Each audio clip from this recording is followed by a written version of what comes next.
সুবোধ ঘোষ রচিত বহুরূপী গল্পের কাহিনী গল্প আকারে আমরা প্রকাশ করছি। বহুরূপী বলতে আমরা বুঝি সেই সমস্ত বস্তু বা প্রাণী বা মানুষটিকে যে বিভিন্ন সময়ে বিভিন্ন বেশ ধারণ করে থাকে। বহুরূপী গল্পটি মূলত একই রকম এক বহুরূপী জীবন নিয়েই লেখা। এই গল্পের কেন্দ্রীয় চরিত্র রয়েছে হরিদা। শহরের ছোট্ট গলির মধ্যে তিনি বাস করতেন। সেখানে আড্ডাও চলতো নিয়মিত। রোজকার চাকরি করে যাওয়া হরিদার কোনোভাবেই পোষাতো না। তিনি ছিলেন বহুরূপী। তিনি মাঝে মধ্যেই বিভিন্ন রূপ ধারণ করতেন। কখনো পাগল সাজতেন, কখনো বাউল, কখনো কাপালিক, কখনো বোচকা কাঁধে নিয়ে বুড়ো কাবুলিওয়ালাও সাজতেন। এমনকি পুলিশ সাজতেও তিনি ভুল করেননি। কখনো কখনো পুলিশ সেজেও তিনি ঘুষ নিয়েছেন। তার এইসব রূপ দেখেই অনেকেই পয়সা দিত, অনেকে খুশি হতো, আবার অনেকে বিরক্ত হতো। কেউ কেউ আনন্দ হতো, বিস্মিত হতো।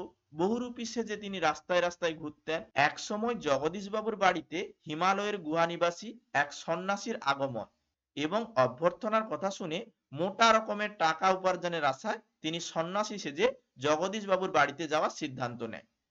সাম্য শান্ত জ্ঞানী মানুষ জগদীশ বাবু। সাদা উত্তরীয় ছোট বহনে থান পরে এক বৈরাগী মানুষের বেশ ধরে বহুরূপী এই হরিদা হাজির হয়েছেন জগদীশ বাবুর বাড়িতে। তার সাজ পোশাক বা তার শান্ত উজ্জ্বল চোখ দেখে কেউ বুঝতেই পারবে না আসলে ইনি হরিদা।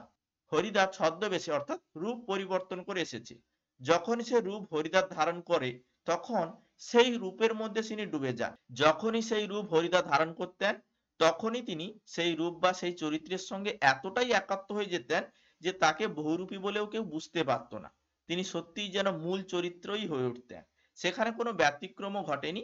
জগদীশ বাবুর বাড়িতে তিনি একই রকমের চরিত্র অভিনয় করছেন। হরিদা সত্যিই যেন বৈরাগী হয়ে উঠেছেন। তখনই তিনি ধন যৌবন সংসার সবকিছু থেকে নিজেকে দূরে সরিয়ে রেখেছিলেন। তাই জগদীশ বাবু তার তীর্থ ভবনের জন্য যখন তাকে টাকা দিতে চাইলেন তিনি তা ফিরিয়ে দেন। আসলে এইভাবে বহুরূপী প্রকাশটাকে তিনি যোগ্য সম্মান দিয়েছিলেন। কারণ এই পেশা ছিল তার ভালোবাসা, যার জন্য সে কোনোদিনই একঘেয়েমি কোনো চাকরি করেননি। জীবনে যদিও ইচ্ছে করলেও করতে পারতেন না আসে, তবুও তিনি চাকরি করতেন না। তো বহুরূপী কাহিনীর সংক্ষেপটা এটাই ছিল। আমি গল্প আকারে প্রকাশ করলাম। যদি ভালো লাগে লাইক করবে, বন্ধুদের সঙ্গে শেয়ার করবে, চ্যানেলে নতুন হলে অবশ্যই সাবস্ক্রাইব করবে।